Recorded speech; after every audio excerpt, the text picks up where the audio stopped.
Comedy Outpost. নমস্কাৰ বন্ধুসকল, স্বাগতম জনাইছোঁ ফিউজ লাইভলৈ। আজি আমি উপস্থিত আছোঁ 4 নং টিকাফটা গাঁৱত আৰু আমাৰ লগত আজি উপস্থিত আছে পানীৰাম দাই।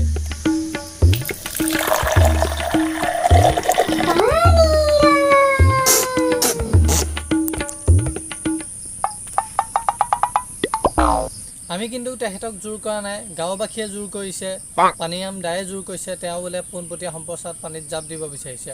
আহক আমি এই বিশেষ প্ৰতিবেদনটোত আমি তেওঁ কিদৰে এই দুঃসাহসিক কাৰ্যটো কৰে চাওঁ আহক। দাই আপুনি সাজুনে?